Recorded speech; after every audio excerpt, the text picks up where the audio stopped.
TEDx? My vagina ain't no cemetery.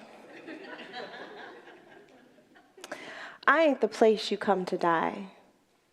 Quite the opposite, I bring life to this foolish world. I germinate even the faintest of ideas and hibernate in the soft, hungry minds of babes. I cultivate belief in the unseen because my word is bond. I motivate the shrill and silent battle cries of the lame and the broken and shake you fools out of your willful comas. I grow hope in my fingertips like seed in eager fertile soil. Fruit of life drips from my lips. I quiet crowds of non-believers sprinkling batik lullabies on unsuspecting demons. I knock down boardroom doors with a mouthful of machetes, nameless marauding blades hungry for a kill, for they are the distant cousins to the yoke of not-so-yesteryear. I carry crazy in my heart like a keepsake, and I hold pain hostage deep beneath the pit of my belly. I keep it there like a sleeping dragon, feeding at the lies you tell yourself, buying you time until your next fall. I swallow your sorrow thick like sap, stirred into honey. I welcome the task because I love you without end. I was loved that way once. But you betray me at every corner, misplace my devotion, hide it intentionally behind a veil of maternity. You tuck it under horsehair and hat pins, set it to a senseless light melody, jovial and trite, something the kiddies can sing along to. You squeeze it, shove it into hot pants, spread it across a dirty, sticky stage strewn with crumbled dollar bills. My light don't shine bright from underneath no apron. And it ain't no tragedy to be born looking like me. Not then, and definitely not now, because I am the storm you wait to watch, but you're too afraid to weather. These brogans, these Bibles, these handkerchiefs and fans, these big pants and deep laughs, these arched backs and snaps. These bent knees and strobe lights, these needles, these chapped, smacking lips. You've muddied my sea of love with your easy, happy trash, and I am drowning in your guilty pleasures. Thank you.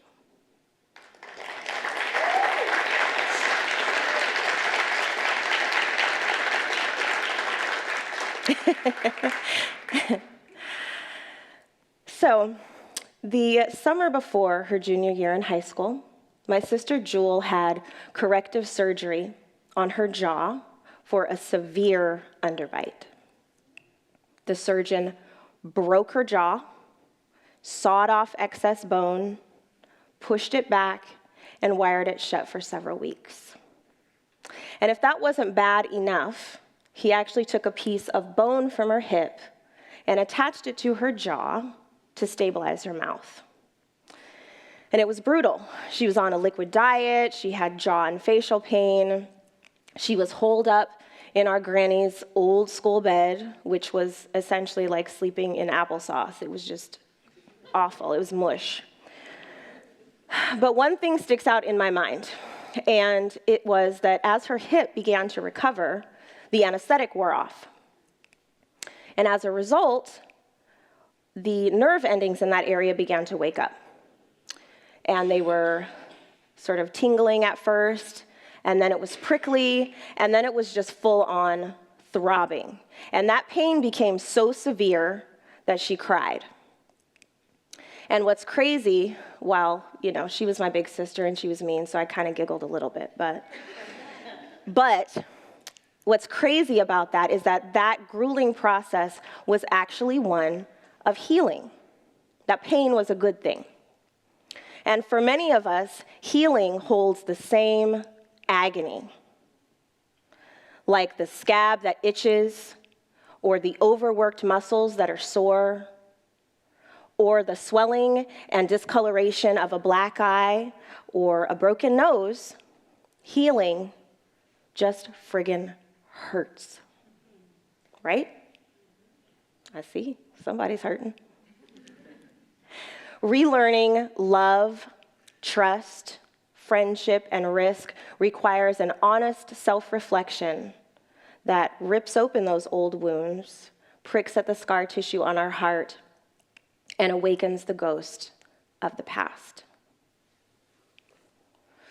And healing is far more uncomfortable and painful than any kind of denial or the avoidance and coping mechanisms that we've grown so fond of.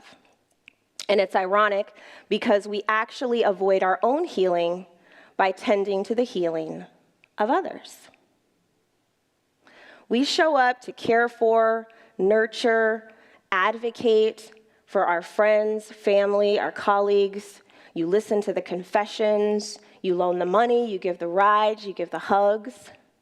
But at some point, that little dance of ours goes from being noble to being pathological.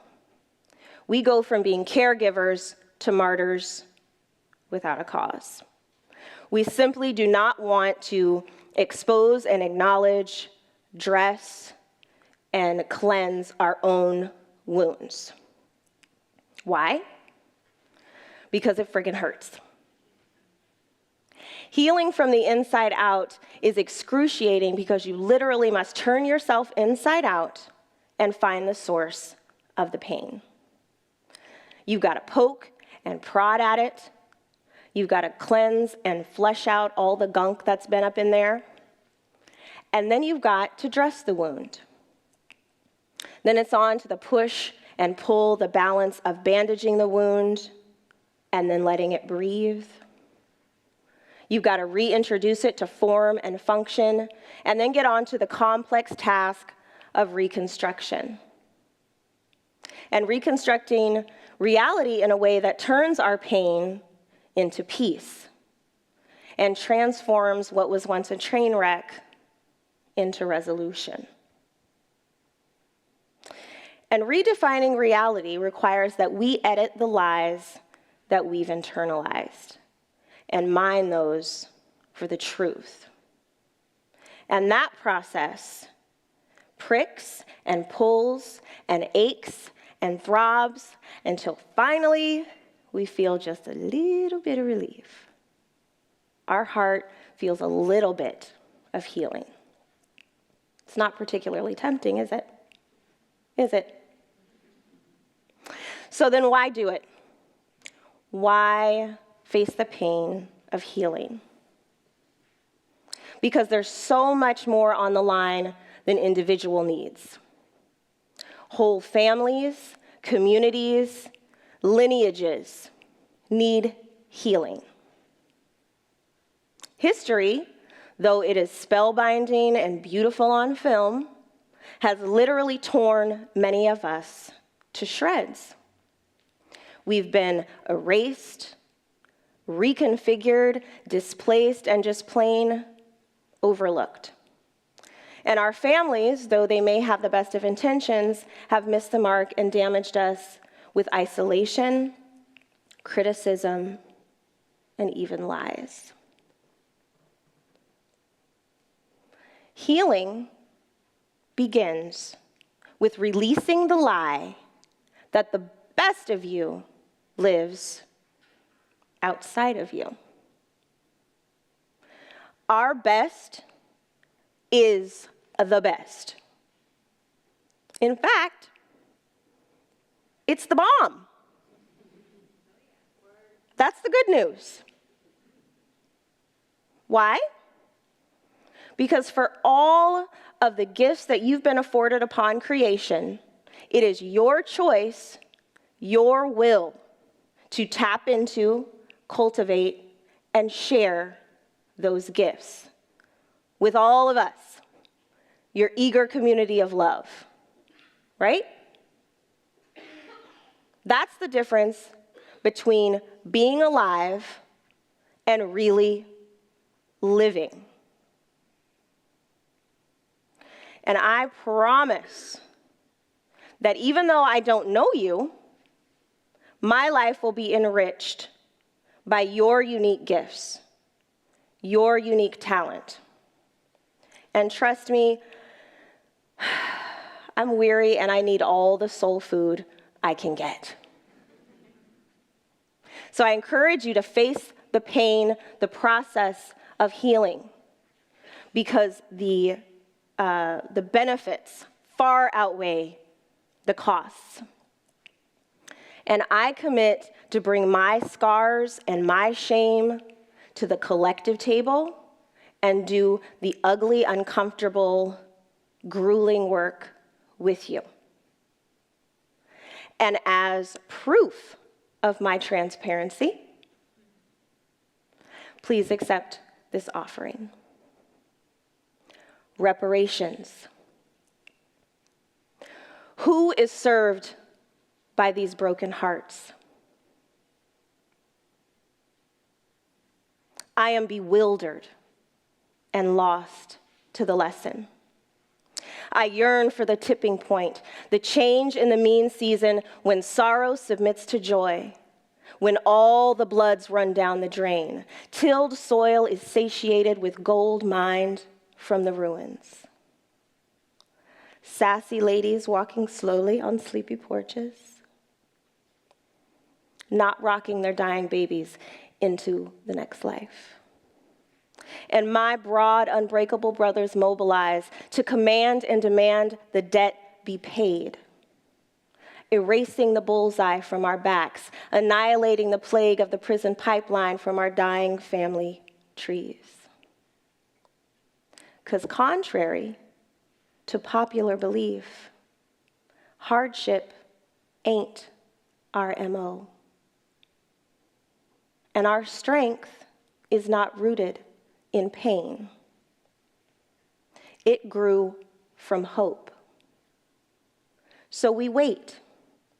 We wait and we will the scripture to manifest. And we go on and on and on and on. Furrowed cocoa brows strain, almond eyes squint to spot mercy on the horizon. Our brains burn to settle a score of time-honored terror, of choking on safe silence, of living as collateral damage.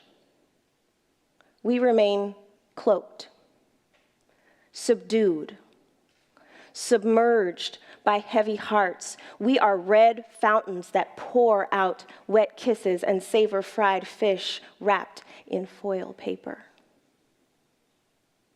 We are walking wounds, shades of scars bruised like old bananas. We smell each other from miles away.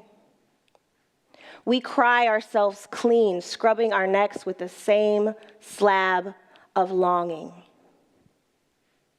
Our living death is a museum visited by vultures in crisp shirts and suit jackets, armed with the illusion of self-love and arrival. We raise up to be knocked down again and again and even still and by and over and under and beyond the scope of we shall overcome. And one sweet day and the promised land that we would no longer even recognize. Past swing low, sweet chariot, and the muddy, tainted water. You know black folks don't like to swim anyways. Just saying.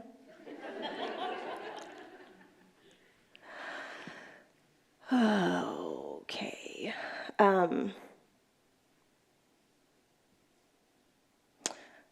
On to realization.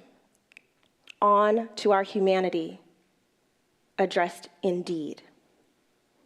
In economy and industry, in our carriage and expectation. Unborn babies resting easy in their mama's wounds. Developing in assurance.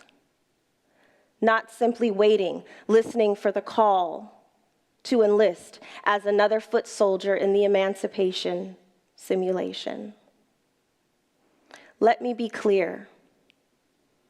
A little less than everything is less than nothing. We want real life lived, no longer loving with a limp. All our kin settled in the place where we be mended. The root restored for the people of the muddy sun. Thank you.